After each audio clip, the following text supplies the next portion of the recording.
Bon, la nouvelle loi, elle essaie de rééquilibrer si on peut dire, les responsabilités ou parfois pour certains les rapports de force entre le père et la mère. Donc c'est maintenant une loi qui donne d'office l'autorité parentale aux deux parents, qu'ils soient célibataires, mariés ou divorcés. Donc ça c'est le grand changement.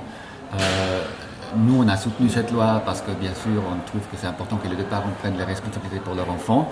Maintenant, on a aussi vu dans la première année d'application que voilà, quand le conflit est très élevé entre les parents, il faut modérer l'application de cette loi. Et maintenant, le tribunal fédéral a justement pris une décision pour donner les critères quand il faut aussi retirer l'autorité parentale conjointe et la donner seulement à un des parents.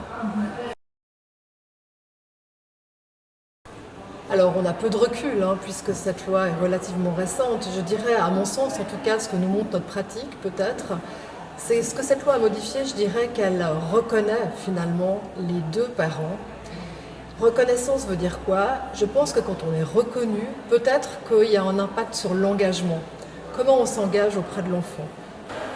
Ben, les conséquences, c'est que maintenant les deux parents sont responsables au même titre. Les pères ont beaucoup de revendications. Il y a aussi de la confusion. Certains parents pensent que autorité parentale conjointe veut dire garde partagée automatiquement.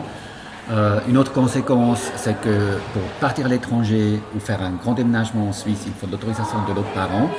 Donc les deux parents sont maintenant beaucoup plus à pied d'égalité.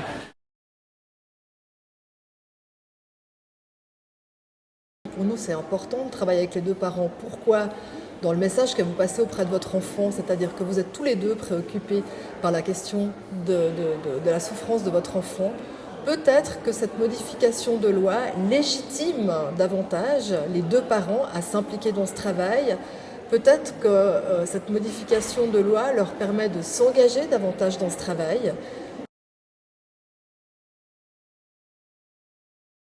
Bon, déjà, un grand succès, il y a beaucoup de personnes qui se sont déplacées. Donc, on a 130 personnes qui sont ici aujourd'hui, de toutes les professions. Donc, on a des juges, on a des avocats, il y a des médiateurs, il y a beaucoup d'intervenants sociaux des services de protection des mineurs. Il y a les chefs de service des différentes protections de la jeunesse. Il y a des personnes de toute la Suisse romande qui sont là. Il y a des professeurs d'université. Bon, le point fort, en tout cas de la matinée, était certainement qu'une carte partagée nécessite absolument une capacité de coopération des deux parents. On ne peut pas imposer une carte partagée à des parents qui sont en conflit, ce serait contraire à l'intérêt de l'enfant. Et puis cet après-midi, nous avons donc vu tous les éléments transnationaux des situations et puis comment est-ce qu'il faut prendre des décisions quand quelqu'un veut partir à l'étranger.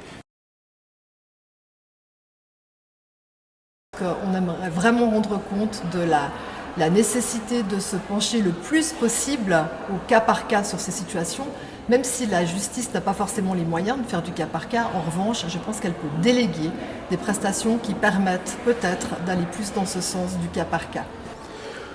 Alors, ce qui est indispensable, c'est de former, c'est d'informer non seulement les parents eux-mêmes qui sont dans une situation difficile, mais surtout aussi tous les professionnels de se rejoindre, de s'inscrire dans des journées comme aujourd'hui où on aborde de manière multidisciplinaire des thématiques telles que celle-ci. Ce sont les points avec lesquels le SSI notamment est un partenaire très intéressant, autant que tout organisme qui traite des droits de l'enfant, de l'application des grands textes et de nous garantir aussi ou de garantir aux enfants que nos interventions respectent leurs droits.